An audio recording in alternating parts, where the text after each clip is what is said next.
اہلِ حدیث ہیں ہم،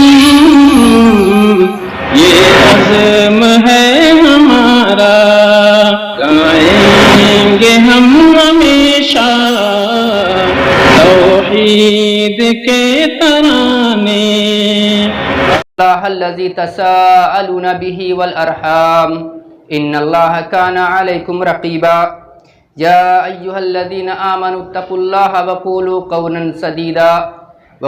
قولا سدیدا یصلح لکم اعمالکم ویغفر لکم ذنوبکم ومن یطع اللہ ورسولہ فقد فاز فوزا عظیما اما بعد فإن خیر الحدیث کتاب اللہ وخیر الہدی ہدی محمد صلی اللہ علیہ وسلم وشر الأمور محدثاتها وكل محدثة بدعة وكل بدعة ضلالة وكل ضلالة في النار وقال الله تبارك وتعالى في كتابه المجيد والفرقان الحميد نبئ عبادي أني أنا الغفور الرحيم وأن عذابي هو العذاب الأليم۔ محترم سامعین، قابل قدر بزرگوں، دوستوں، تمام طرح کی تعریف و توصیف، حمد و ثنا، کبریائی اور عظمت اللہ تبارک و تعالیٰ کے لیے لائق اور زیبا ہے، جس نے ہمیں اس دنیا کے اندر اپنی عبادت و بندگی کے لیے پیدا فرمایا اور ساتھ ہی ساتھ ہمارے رہنے سہنے کھانے پینے کا مکمل انتظام فرمایا، یہاں تک کہ اللہ تبارک و تعالیٰ نے ہم اور آپ کی ہدایت، رہبری اور رہنمائی کے لیے اس دنیا کے اندر بہت سے نبیوں اور رسولوں کو بھیجا۔ درود و سلام نازل ہو ان نبیوں اور رسولوں پر، خصوصاً اللہ کے آخری نبی حضرت محمد صلی اللہ علیہ وسلم پر، جن کے ذریعے ہمیں ایمان جیسی نعمت نصیب ہوئی۔ محترم سامعین، ہم اور آپ اس دنیا میں رہتے اور بستے ہیں اور یہاں کے حالات کے اتار چڑھاؤ سے بخوبی واقف ہیں۔ کبھی حالات خوشی کے ہوتے ہیں تو کبھی وہی خوشی منٹوں میں غم میں تبدیل ہو جاتی ہے، کبھی حالات سازگار ہوتے ہیں تو کبھی حالات بد سے بدتر ہو جاتے ہیں۔ انسان سکون و اطمینان کی زندگی گزارتا ہے، منٹوں میں کبھی بارش کا طوفان، کبھی آگ کا طوفان، کبھی آندھی کا طوفان، کبھی بیماریوں کا قہر اس سماج اور معاشرے پر نازل ہوتا ہے تو انسان کا سکون اطمینان سب کچھ چھن جاتا ہے۔ جہاں انسان سکون و اطمینان کی نیند سو رہا تھا، وہیں اس کی نیند اڑ جاتی ہے، اس کی زندگی اس دنیا کے اندر اجیرن بن جاتی ہے، زندگی جہنم بن جاتی ہے۔ میرے محترم بھائیوں، یہ اچانک جو حالات کی تبدیلی ہوتی ہے، خوشی غمی میں تبدیل ہو جاتی ہے، اطمینان اور سکون انسان کا چھن جاتا ہے۔ بیماریوں کے قہر کی وجہ سے، پریشانیوں اور مصیبت کی وجہ سے، سیلاب، بارش، طوفان، آگ کی وجہ سے انسان کے دل میں جو ڈر اور خوف پیدا ہو جاتا ہے، یہ سب کیا ہے؟ یہ سب دراصل اللہ تبارک و تعالیٰ کا دنیاوی عذاب ہے۔ جب اللہ تبارک و تعالیٰ اپنے بندوں سے ناراض ہوتا ہے تو اللہ تبارک و تعالیٰ اپنے بندوں پر عذاب نازل کرتا ہے، کبھی سیلاب کا طوفان بھیج کر، کبھی بارش کا طوفان بھیج کر، کبھی آگ کا طوفان بھیج کر، اور کبھی بیماریوں کا قہر نازل کر کے، کبھی قحط سالی نازل کر کے، کبھی لوگوں کو آپس میں لڑا کر، قتل و غارت گری کر کے اللہ تبارک و تعالیٰ بندوں کو عذاب میں مبتلا کرتا ہے۔ تو آئیے آج کی اس خطبہ جمعہ میں ہم اور آپ قرآن و حدیث کی روشنی میں اس بات کو جاننے کی کوشش کریں کہ اللہ تبارک و تعالیٰ عذاب کیوں نازل کرتا ہے، اللہ تبارک و تعالیٰ کے اس دنیا کے اندر عذاب نازل کرنے کے اسباب کیا ہیں، کیا وجوہات ہیں جس کی وجہ سے اللہ تبارک و تعالیٰ اس دنیا پر عذاب نازل فرماتا ہے۔ محترم سامعین، اللہ تبارک و تعالیٰ کے عذاب کے بارے میں تذکرہ کرنے سے پہلے مناسب یہ معلوم ہوتا ہے کہ کچھ اللہ تبارک و تعالیٰ کی رحمت، اللہ کی مہربانی، اللہ کے رحم و کرم کا بھی تذکرہ ہو جائے، کیونکہ بہرحال اللہ تبارک و تعالیٰ کی رحمت ہر چیز کو اپنے گھیرے میں لیے ہوئے، اللہ کی رحمت ہر چیز پر محیط ہے، اللہ تبارک و تعالیٰ کی رحمت وسیع ہے، اللہ کی مہربانی عظیم ہے۔ اللہ تبارک و تعالیٰ قرآن مجید کے اندر ارشاد فرماتا ہے وَرَحْمَتِي وَسِعَتْ كُلَّ شَيْءٍ، وَرَحْمَتِي وَسِعَتْ كُلَّ شَيْءٍ، اور میری رحمت تمام چیزوں کو گھیرے ہوئے ہے، تمام چیزوں پر میری رحمت وسیع ہے، تمام چیزوں پر ہماری رحمت وسیع ہے، محیط ہے، میری رحمت ہر چیز پر بھاری ہے۔ لہٰذا اللہ تبارک و تعالیٰ کے عذاب کے بارے میں تذکرہ کرنے سے پہلے اللہ کی رحمت کے بارے میں کچھ جانیے کہ اللہ کی رحمت کتنی وسیع ہے۔ اللہ تبارک و تعالیٰ قرآن مجید میں ارشاد فرماتا ہے نبی عبادی انی انا الغفور الرحیم وان عذابی هو العذاب العلیم۔ ان دو آیتوں میں اللہ تبارک و تعالیٰ اپنی رحمت، اپنی مہربانی کا تذکرہ فرماتا ہے اور ساتھ ہی ساتھ اپنے عذاب کا بھی تذکرہ فرماتا ہے۔ لیکن اللہ تبارک و تعالیٰ نے ان دو آیتوں میں سب سے پہلے اپنے عذاب کا تذکرہ نہیں فرمایا، سب سے پہلے اپنی رحمت، اپنی مہربانی، اپنے فضل و کرم کا تذکرہ فرمایا۔ اللہ تبارک و تعالیٰ نے کیا فرمایا؟ نبی عبادی انی انا الغفور الرحیم، میرے بندوں کو بتلا دو، میرے بندوں کو خبر دے دو، انی انا الغفور الرحیم، کہ بے شک میں بہت زیادہ معاف کرنے والا، نہایت ہی رحم کرنے والا ہوں۔ وَأَنَّ عَذَابِي هُوَ الْعَذَابُ الْعَلِيمُ، دوسری آیت میں اللہ تبارک و تعالیٰ اپنے عذاب کا تذکرہ فرماتا ہے وَأَنَّ عَذَابِي هُوَ الْعَذَابُ الْعَلِيمُ، اور میرا عذاب نہایت ہی دردناک ہے، میرا عذاب بھی دردناک ہے۔ جہاں اللہ تبارک و تعالیٰ کی رحمت وسیع ہے، اللہ کی مہربانی عظیم ہے، وہیں اللہ تبارک و تعالیٰ کا عذاب بھی دردناک ہے، عذاب بھی سخت ہے۔ تو ان دو آیتوں میں اللہ تبارک و تعالیٰ اپنی رحمت اور عذاب کا تذکرہ فرماتا ہے، لیکن سب سے پہلے رحمت کا تذکرہ فرماتا ہے۔ اللہ تبارک و تعالیٰ کی رحمت، اللہ کی مہربانی، اللہ کے فضل و کرم کا اندازہ اگر لگانا ہو تو صحیح مسلم کی اس حدیث سے لگائیں جس میں اللہ کے رسول صلی اللہ علیہ وسلم فرماتے ہیں، صحیح مسلم کی روایت، ابو ہریرہ رضی اللہ عنہ راوی ہیں، ابو ہریرہ رضی اللہ عنہ روایت کرتے ہیں ان قال رسول اللہ صلی اللہ علیہ وسلم ان للہ مئۃ رحمہ انزل منها رحمۃ واحدۃ بین الجن والانس والبہائم والحوام فبها يتعاطفون وبها يتراحمون وبها تعطف الوحش على ولدها واخر الله 99 رحمہ یرحم بها عباده یوم القیامہ۔ ابو ہریرہ رضی اللہ عنہ روایت کرتے ہیں کہ اللہ کے رسول صلی اللہ علیہ وسلم نے بیان فرمایا کہ اللہ تبارک و تعالیٰ کی 100 رحمتیں ہیں۔ کتنی رحمتیں؟ اللہ تبارک و تعالیٰ کی 100 رحمتیں ہیں۔ ان 100 رحمتوں میں سے اللہ تبارک و تعالیٰ نے اس دنیا کے اندر ایک رحمت کو نازل فرمایا۔ کتنی رحمت؟ اس دنیا کے اندر اللہ تبارک و تعالیٰ نے ایک رحمت کو نازل فرمایا۔ اسی ایک رحمت کا نتیجہ ہم اور آپ دیکھتے ہیں کہ انسان آپس میں ایک دوسرے سے محبت کے ساتھ پیش آتے ہیں، جانور ایک دوسرے پر رحم کھاتے ہیں، جانور آپس میں ایک دوسرے سے محبت کرتے ہیں، ایک دوسرے کے ساتھ نرمی کا معاملہ کرتے ہیں، چرند پرند کیڑے مکوڑے بھی آپس میں اسی ایک رحمت کے نتیجے میں آپس میں ایک دوسرے سے محبت کے ساتھ پیش آتے ہیں، ایک دوسرے پر نرمی کرتے ہیں، ایک دوسرے سے محبت کرتے ہیں۔ اور اسی ایک رحمت کا نتیجہ ہے کہ آج ہم اس دنیا کے اندر پھاڑ کھانے والے جانور، درندہ جانور، وہ درندہ جانور جو اپنے سے کمزور جانوروں کو، اپنے سے چھوٹے جانوروں کو، اپنے سے کمزور جانوروں کو قتل کر کے، مار کے کھا لیتا ہے، خون چوس لیتا ہے،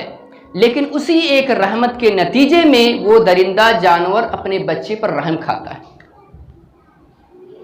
اس کے بعد اللہ کے رسول صلی اللہ علیہ وسلم کیا فرماتے ہیں؟ وَأَخَّرَ اللَّهُ 99 رحمہ، اللہ تبارک و تعالیٰ نے 99 رحمتیں اپنے پاس باقی رکھی ہیں۔ ان 99 رحمتوں کے ذریعے اللہ تبارک و تعالیٰ قیامت کے دن اپنے بندوں پر رحم فرمائے گا۔ اب آپ اندازہ لگا سکتے ہیں کہ اللہ تبارک و تعالیٰ کی رحمت کتنی بڑی ہے، اللہ کی رحمت کتنی وسیع ہے، اللہ تبارک و تعالیٰ کتنی مہربانی کرنے والا ہے اپنے بندوں پر۔ 99 رحمتوں کے ذریعے اللہ تبارک و تعالیٰ قیامت کے دن اپنے بندوں پر رحم فرمائے گا۔ محترم سامعین، اسی طرح صحیح مسلم کی ایک دوسری روایت میں خلیفہ ثانی عمر بن خطاب رضی اللہ عنہ راوی ہیں، وہ روایت کرتے ہیں قدم علی رسول اللہ صلی اللہ علیہ وسلم بسبع من السبایا فاذا امرأة من السبع تبتغي اذ وجدت سبيا في السبع فألصقته فأخذته وألصقته ببطنها وأرضعته فقال لنا رسول الله صلى الله عليه وسلم أترون هذه المرأة طارحة ولدها في النار؟ قلنا لا والله يا رسول الله وهي تقدر على ألا تطرحه فقال رسول الله صلى الله عليه وسلم لله أرحم بعباده من هذه بولدها۔ اللہ کے رسول صلی اللہ علیہ وسلم کی خدمت میں چند قیدی لائے گئے۔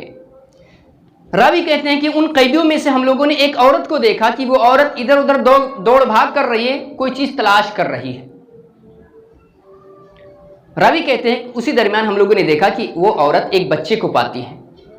معلوم ہوا اس عورت کا بچہ گم ہو گیا تھا. اس بھیڑ میں وہ اپنے بچے کو تلاش کر رہی تھی.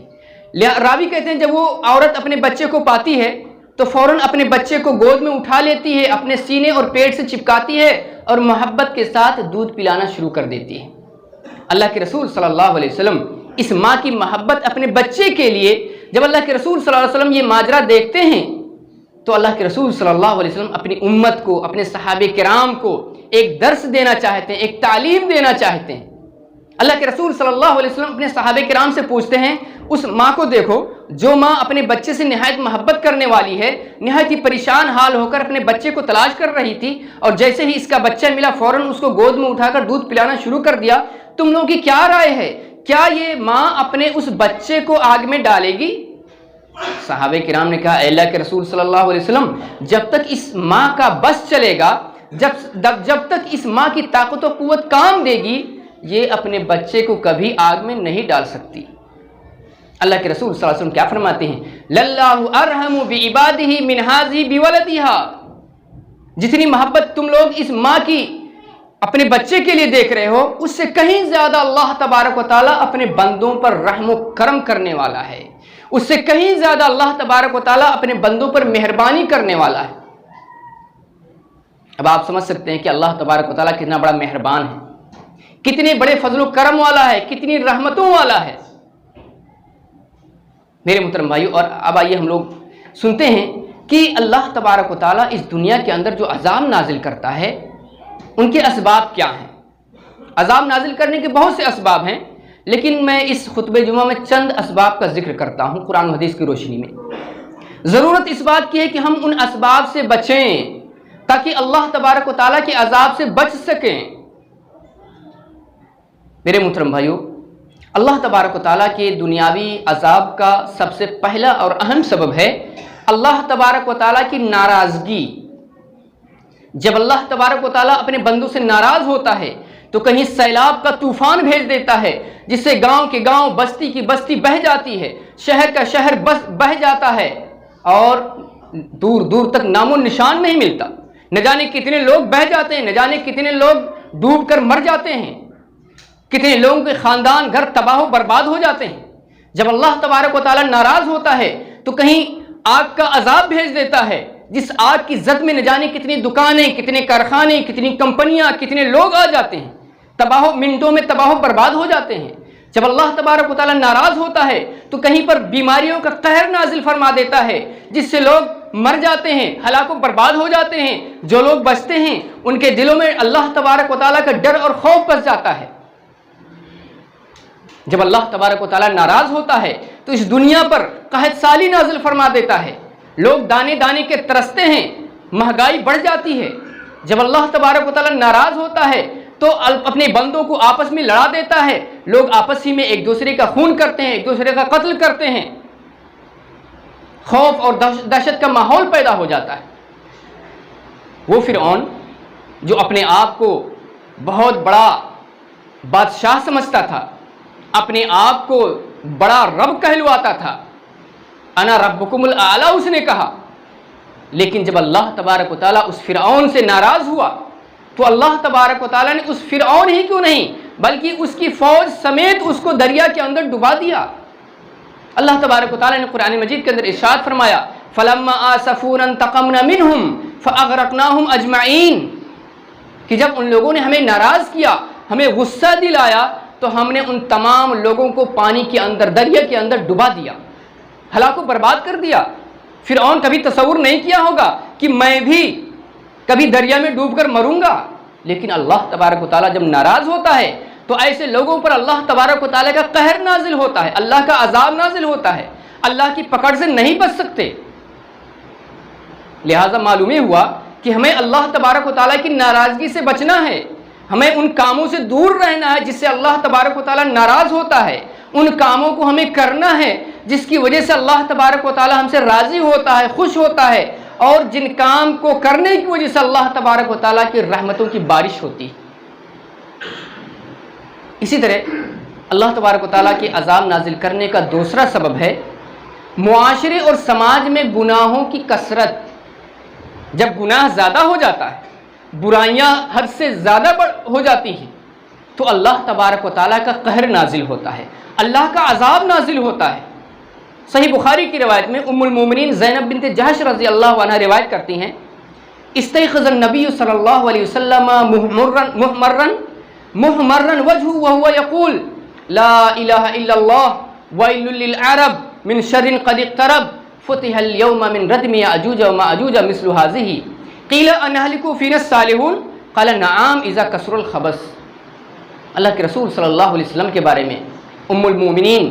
زینب بنت جہش رضی اللہ عنہ روایت کرتی ہیں کہ اللہ کے رسول صلی اللہ علیہ وسلم ایک دن نیند سے اس حال میں بیدار ہوئے کہ آپ صلی اللہ علیہ وسلم کا چہرہ مبارک بالکل سرخ تھا،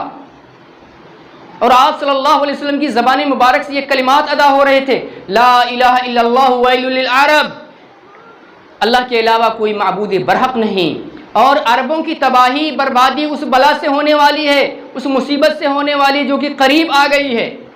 آج کے دن یاجوج ماجوج کی دیوار سے اتنا سوراخ ہو گیا،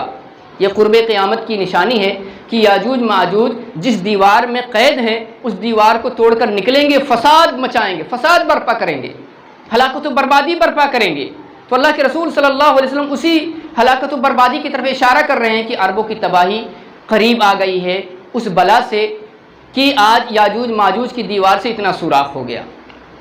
پھر اللہ کے رسول صلی اللہ علیہ وسلم سے سوال ہوا، اے اللہ کے رسول صلی اللہ علیہ وسلم، کیا جب ہمارے سماج و سوسائٹی میں ہمارے درمیان ہمارے بیچ میں کچھ نیک لوگ بھی پائے جائیں گے تب بھی کیا ہم سب کے سب ہلاک و برباد کر دیے جائیں گے؟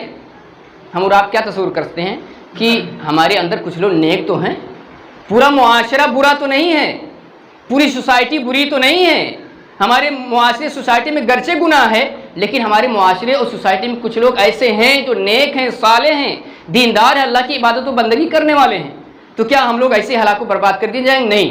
تو یہی سوال اللہ کے رسول صلی اللہ علیہ وسلم سے بھی ہوا کہ اے اللہ کے رسول صلی اللہ علیہ وسلم، جب ہمارے درمیان کچھ نیک لوگ پائے جائیں گے تب بھی ہم ہلاک و برباد کر دیے جائیں گے؟ اللہ کے رسول صلی اللہ علیہ وسلم کا کیا جواب تھا؟ نعم اذا کثر الخبث، ہاں گرچہ تمہارے درمیان کچھ لوگ نیک لوگ پائے جائیں گے لیکن جب برائی زیادہ ہو جائے گی، اذا کثر الخبث، جب برائی زیادہ ہو جائے گی، گناہ زیادہ ہو جائے گا، بدکاری زیادہ ہو جائے گی تو اللہ تبارک و تعالیٰ کا عذاب آئے گا، قہر آئے گا، اور اس عذاب کی زد میں سب کے سب لوگ آ جائیں گے۔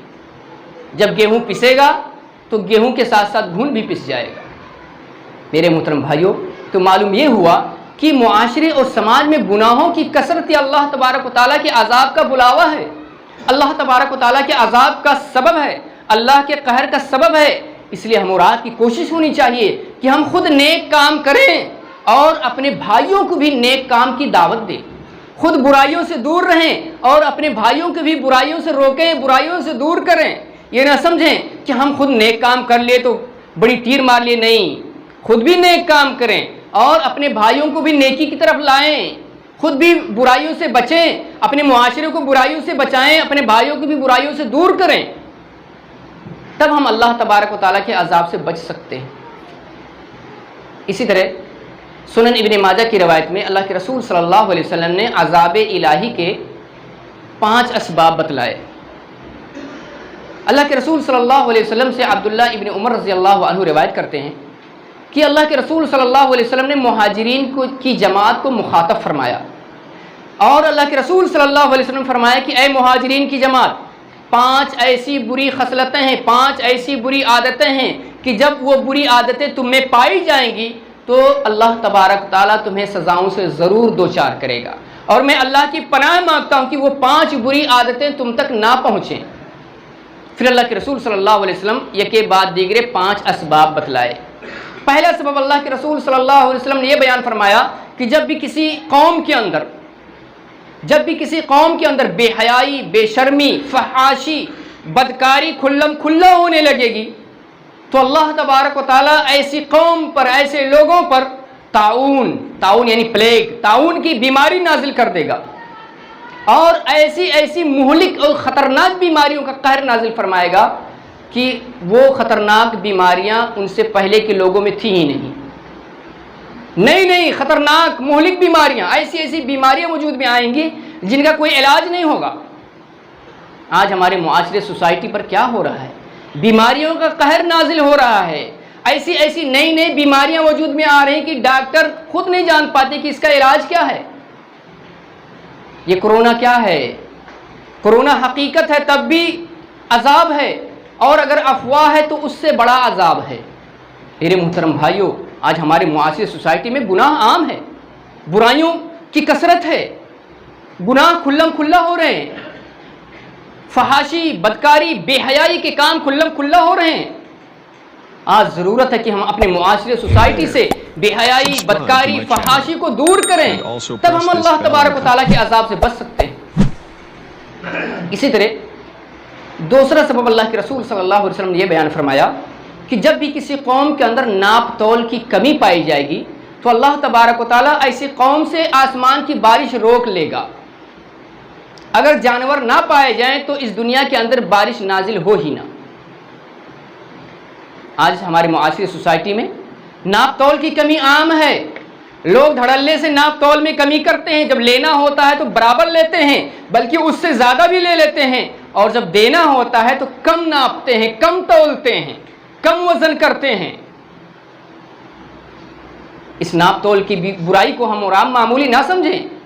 یہ وہی ناپ تول کی کمی کی برائی ہے، یہ وہی گناہ ہے جس کی وجہ سے شعیب علیہ السلام کی قوم کو اللہ تبارک و تعالیٰ نے ہلاک و برباد کر دیا تھا۔ شعیب علیہ السلام کی قوم میں جہاں اور بہت سارے گناہ تھے اور بہت ساری برائیاں تھیں، لیکن ان کے اندر ایک اہم برائی یہ بھی تھی کہ وہ لوگ ناپ تول میں کمی کیا کرتے تھے۔ قرآن مجید میں کئی جگہ بیان فرمایا اللہ تبارک و تعالیٰ نے اس برائی کو۔ تو یہ ناپ تول کی کمی اللہ تبارک و تعالیٰ کے عذاب کا سبب ہے۔ ہمیں اور آپ کو چاہیے کہ اس ناپ تول کی کمی کی برائی سے دور رہیں تاکہ اللہ تبارک و تعالیٰ کے عذاب سے محفوظ رہ سکیں۔ اسی طرح تیسرا سبب اللہ کے رسول صلی اللہ علیہ وسلم فرماتے ہیں کہ جب بھی کوئی قوم زکوٰۃ دینا بند کر دے گی تو اللہ تبارک و تعالیٰ ایسی قوم پر قحط سالی نازل فرمائے گا، ان کی روزی کو تنگ کر دے گا، اور ان پر حاکموں کا اور بادشاہوں کا ظلم نازل ہوگا۔ آج ہمارے معاشرے سوسائٹی میں بہت سے ایسے لوگ ہیں جو زکوٰۃ ہی نہیں دیتے، کچھ لوگ ایسے ہیں جو زکوٰۃ ادا کرتے ہیں لیکن نصاب کے مطابق زکوٰۃ ادا نہیں کرتے۔ یہ اللہ تبارک و تعالیٰ کے عذاب کا سبب ہے۔ آج جب اللہ تبارک و تعالیٰ ناراض ہوتا ہے تو کہیں پر قحط سالی نازل فرما دیتا ہے، لوگ زکوٰۃ نہیں دیتے ہیں کہ ہمارے مال میں بڑھوتری ہوگی، ہمارے مال میں اضافہ ہوگا، ہم اور زیادہ مالدار ہو جائیں گے، لیکن نہیں، جب کوئی قوم زکوٰۃ دینا بند کر دیتی ہے تو اللہ تبارک و تعالیٰ کیا کرتا ہے کہ ان سے بارش کو روک لیتا ہے، بارش نازل کرتا ہی نہیں، لوگ پریشان ہو جاتے ہیں، لوگوں کی کھیتیاں، فصل برباد ہو جاتی۔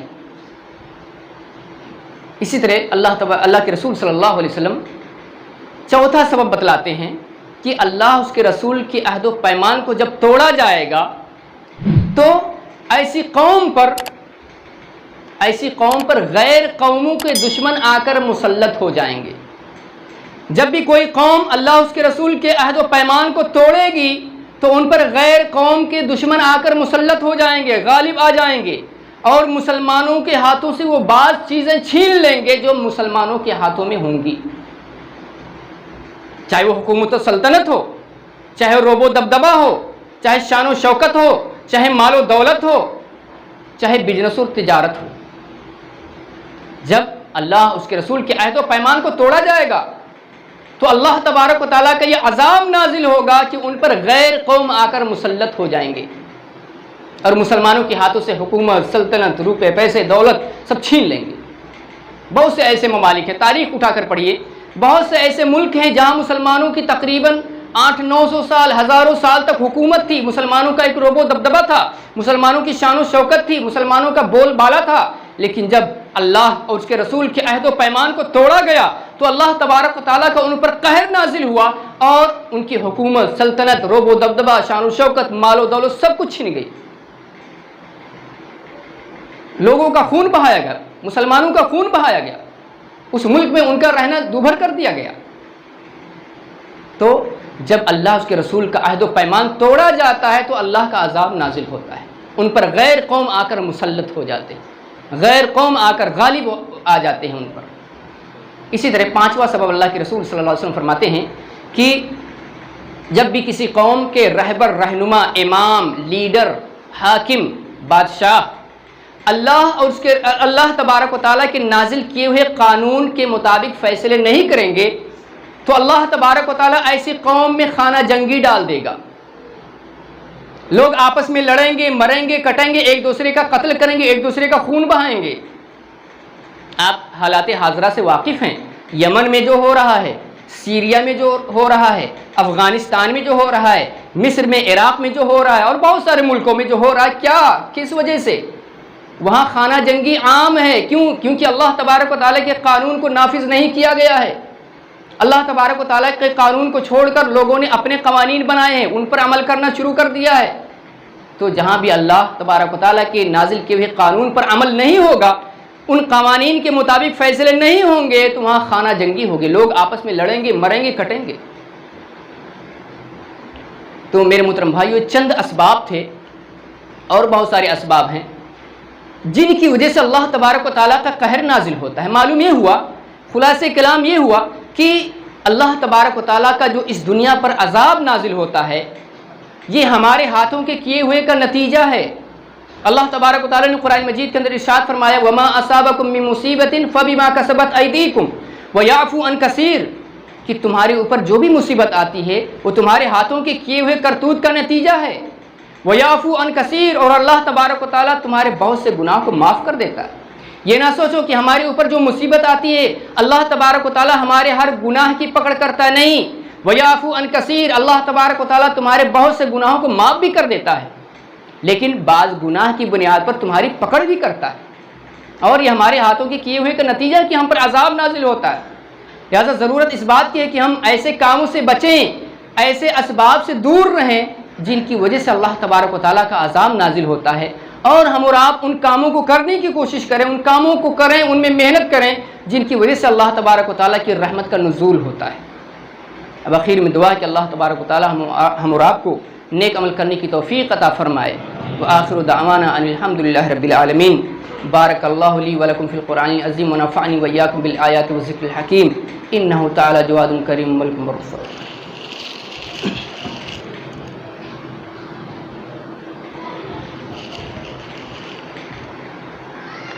ان الحمد لله نحمده ونستعينه ونستغفره ونعوذ بالله من شرور انفسنا ومن سيئات اعمالنا